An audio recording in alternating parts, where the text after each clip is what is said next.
what I face, what I go through, what my family go through, you wouldn't even believe I will still be standing and going around this country. But I've made up my mind that if this is the end, so be it. Because we can't allow the country. It is difficult to be in opposition in this country. Extremely difficult. Because everything is against you. People don't even want to see you. They don't even want to talk to you. I see colleagues that greet them at the airport, they don't even want to reply because they feel they don't want the government of the day to see you or see them greeting you. Your businesses, everything you're involved is being dismantled. Welcome to my channel, where we discuss everything and all things politics, economy, and development in Nigeria and around the world. That was Peter Obi, the former governor of Anambra State and the former presidential candidate of the Labour Party in the 2023 presidential election, literally saying that he was ready to give up his life, if need be, for a better Nigeria, narrating what he passes through as an opposition leader in Nigeria. Don't forget, people are saying, why is Peter Obi complaining what he's passing through? No, Peter Obi was not complaining. What led to this matter was that after Peter Obi addressed a world press conference, one of the journalists that participated in the program asked Peter Obi, what's the opposition doing to work together, and how is the opposition working together to see that they achieve a better result in 2027, and that the opposition are being dismantled by the ruling party, by the party in power, by the Tinubu administration. What has he to say about that? That was what brought up this issue. And Peter Obi, as frank as he always is in any matter that he wanted to address, while initially he was not ready to talk about 2027, because he said that there are so much issues to be addressed, the issue of poverty, hunger, and starvation, that the election is not the issue right now. He did use the opportunity of that question to narrate what he has passed through and what he's passing through as an opposition leader. How the Tinubu administration have been targeting his businesses, his family businesses, and everything that is linked to him. And that was why he was saying that if you know what he is passing through, because he hardly talks about it, that he will not be standing today and still be going around the country trying to see how the nation is and how to improve it. It was a frank expression of what it means to be an opposition leader in Nigeria. And Peter Obi, being a patriot, is ready to give all for his country, including his life, his business, whatsoever that it takes to ensure that this criminality is dismantled. This criminality that we call government in Nigeria is dismantled, and a new Nigeria is allowed to take its place. Okay, and what he said are things that is very relatable. He talked about that nobody wants to talk to you, okay, everybody deserts you. But I know that what he meant by everybody, he was talking about even those who are your colleagues. It's not that Nigerians can never desert Peter Obi. They know he stands for them. The vast majority of Nigerians stand with Peter Obi. They know he speaks for them, he thinks for them, he empathizes with them. Those he was talking about that they said are those who are the political class.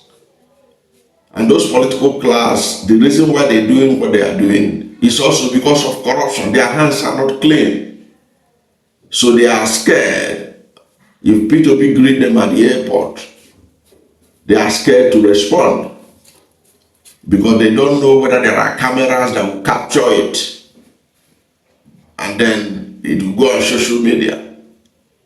And the Tinubu goons will see it and say, okay, this one is sympathetic to Peter Obi, or he supports Peter Obi, and the like. And they then use their boys in the EFCC to say, okay, go and dust this person's file. Let us rattle him a bit. So I can understand that.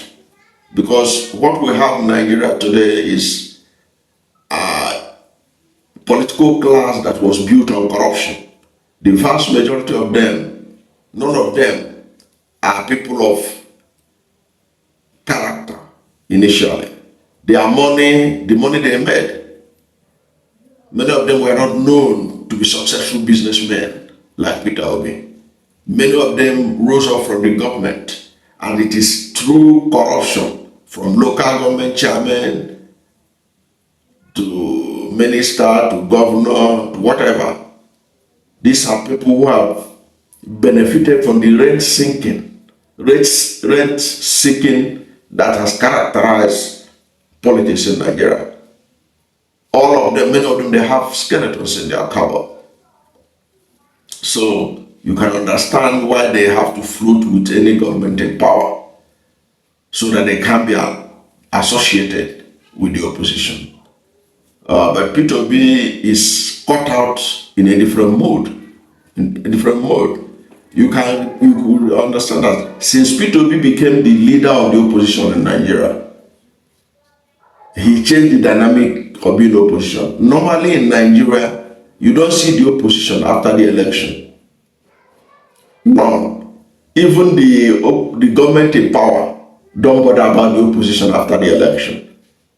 Because the opposition after the election, they go into disarray. Nobody speaks.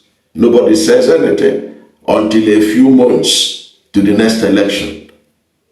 But Peter Obi changed the dynamics after the 2023 election, in which he was robbed of his victory. And he stayed put in Nigeria. And because he stayed put and was taking all the bullets against opposition leaders, was taking the bullets. Even someone like Elijah Abubakar, who used to disappear to Dubai until the next election, has managed to be hanging around, or even if he's in Dubai, at least he's trying to follow what is going on in Nigeria. And from time to time, his media people like Paul Ibe will issue statement on his behalf. It was Peter Obi's opposition that rattled people like Atiku Abubakar to be interested in what is going on in Nigeria after the 2023 election. So Peter Obi has made significant impact as an opposition leader, and is still making it right now. But what his video, his speech showed was that Peter Obi has made it clear, and that was a message to Tinubu and Co, that whatsoever you can do to me and my family. You can continue to destroy my family business. You can continue to destroy every business linked to me. I will continue to speak out. I will continue to point out the ills of this government. I will continue to stand against injustice, against bad governance. I will continue to speak. I will continue to be heard on the issue that concerns Nigeria. And from what he said, you can know that this is a man who is ready to lay down his life for Nigeria. Okay. That was a message to the Tinubu administration, that this man is dogged. This man, I am dogged, I am ready to take all the bullets. You would feel like destroy all my businesses. You have been going after my family business. You have been going after my business. You have been going after people who are associated or linked with me. But that will not stop me. I will continue to push for a new Nigeria. To me, that was the message that Peter Obi was sending in responding to that journalist. Remember, that press conference was not about Peter Obi lamenting about his own situation. He was lamenting about Nigeria before a journalist brought up this question and asked him. And that was the issue part of the issues that trended after that his world press conference. But I think it's interesting that we put it in proper context of how this issue emanated and why Peter Obi spoke.